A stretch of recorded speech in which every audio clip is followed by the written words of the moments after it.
ఓ దైవ సేవకుని కుమార్తె కన్నీటి కథ చెప్తా. చిన్నప్పటి నుంచి సండే స్కూల్లో పెరిగింది. సండే స్కూల్ టీచర్గా మందిరంలో పనిచేసింది. 200 మంది విశ్వాసులు కలిగిన సంఘం. ఆ దైవజనుడికి 2-3 చోట్ల బ్రాంచ్ మందిరాలు ఉన్నాయి.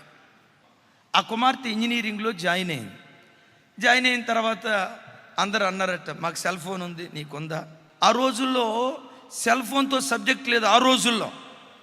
కానీ అందరూ కొంటున్నారు కదని వాళ్ళ డాడీకి చెప్పింది, మనకి ఎందుకమ్మా ఫోను, నీ పని ఏదో నువ్వు చూసుకోవచ్చు కదా.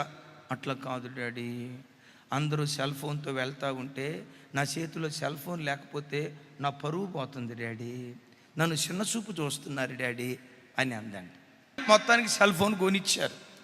ఆ అమ్మాయి సెల్ ఫోన్ కొన్న తర్వాత అందరూ అడిగారట, నా ఫోన్కి ఫేస్బుక్ ఉంది, నీకుందా అని. అంటే వాళ్ళ డాడీని అడిగిందట, అమ్మ డాడీ ఏదో ఫేస్బుక్ అంటున్నారు, నేను కూడా ఫోన్లో ఫేస్బుక్ పెట్టుకోమంటావా డాడీ అన్నాడట. నీకెందుకు ఆ ఫేస్బుక్ అని చెప్తే, ఒక 1 నెల రోజుల పాటు ఫేస్బుక్ లేదు.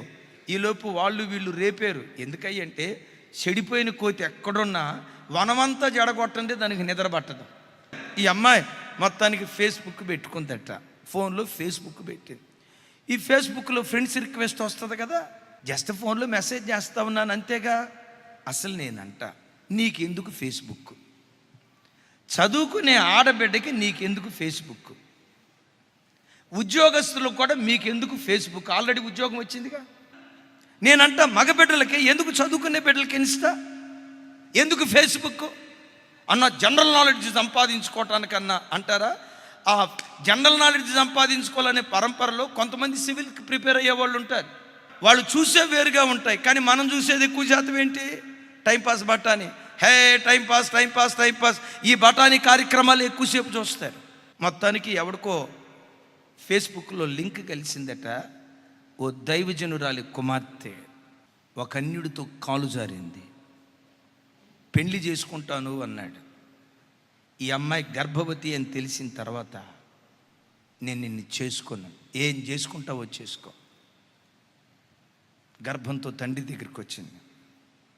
సంఘంలో ఉన్న ప్రజలందరికీ తెలిసింది, కూతురిని సరిగ్గా పెంచలేనివాడు సంఘాన్ని పెంచుతాడు, కూతురిని క్రమంగా పెంచలేనివాడు, క్రమంగా నడిపించలేనివాడు సంఘాన్ని ఏమి నడిపిస్తాడని సంఘం ఆయనకి విరోధం అయిపోయింది. కొంతమంది 200 మంది ఉన్న సంఘం 3 ముక్కలైపోయింది. 2-3 బ్రాంచ్ సంఘాలు ఏమైపోయాయో తెలియదు. నా ప్రభు బిడ్డలారా, ఫేస్బుక్ అనే ఒక చిన్న లింక్ ఒక ఆడపిల్ల జీవితాన్ని నాశనం చేయటం కాదు, ఒక సంఘాన్ని, వ్యవస్థలను నాశనం చేస్తూ వచ్చాయి.